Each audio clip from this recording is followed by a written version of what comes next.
Hi everybody, how's everyone doing? I think the new pond is more watertight than the existing pond. Here we go again, same problem. Lasted a couple of weeks, gone down, so we've had to empty it tonight, waiting for the, is it CT1 to come from Amazon, next day delivery. So the poor fish are having loads of change again. This liner will just not stick. There you go, look at that. Completely come away from the glue. How we're going to get through the winter, I've no idea. This is really stressing me out because our air source heat pump comes through the top skimmer and down the backy shower. So obviously if it keeps leaking, we can only run it for a certain level because it's gravity fed before it won't work. So very, very stressful. Not happy bunny. Very worried about my fish. The amount of water changes they're getting at the minute. So guys, need your advice. How do we do the windows on the new pond so this does not happen? What are you doing up there, you daft cat? Have a kitten, they say. It'd be nice and fun. No, he's a little monkey. He's going through his teenage years now. He's 4 months old. Bit of a nutter. Anyway, so as you know, we've been building a new pond. And obviously we're going to try and do the windows correctly. We are getting a box liner, butane liner. That liner, I don't think, no, it wasn't a butane liner. Then Chris reckons that's why it just won't stick. I'm under the idea now, because we've had a few ponds and a few windows, to put the liner to the concrete blocks, because obviously Chris is going to cut out a ledge for the window to sit in, put the liner through, then glue the window to the liner in there, or, as seems to be the trend, fit the liner inside the pond onto the window. But that's what we've done with this one, and it's just constantly leaking.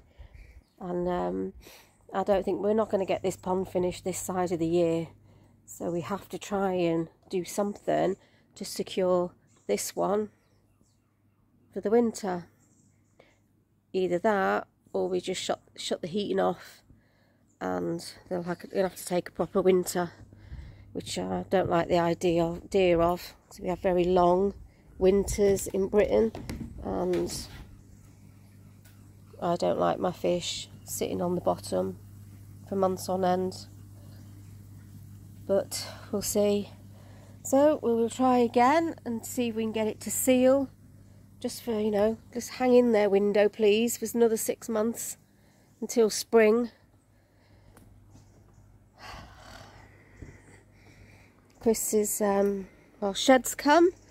We decided to buy one of these big metal ones because we couldn't build it for the cost of buying this. This was cheaper and it will do the job, and then Chris, when he's done it, will rack it out for all his plugs and things like that.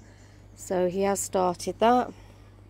Obviously we've had to stop it because our concentration is now on trying to sort out the window. We've put our window measurements into a couple of our local window companies, so we're waiting on prices for that. We're going to see if our finances will stretch to buy them this side of the year and get them glued in with the liner, but we don't know. Not sure what we're going to do yet. Costs of living, costs of electric and gas. Everyone's got to, you know, be a bit more careful. So, it always seems to leak once the weather or the temperatures change, because I'd start dropping the heater from 20 down to 18 degrees because obviously it's coming once we go into October and the prices go up. I wanted to get it down to the air temperatures, and then in the winter just keep it ticking over at 12 degrees just to keep them going. But like I said, Guy, anyone that's done windows with liners, butane liners, please in your comments give us some advice on what you think is the best way to attach a window to a butane liner, and how many years everyone's had their pond windows in, and have any leaked, and if they haven't, let me know, because yeah, bit of a dilemma. I'm so worried, I'd rather not have a window now in the pond. But anyway, we'll get back to you when we've sealed it again.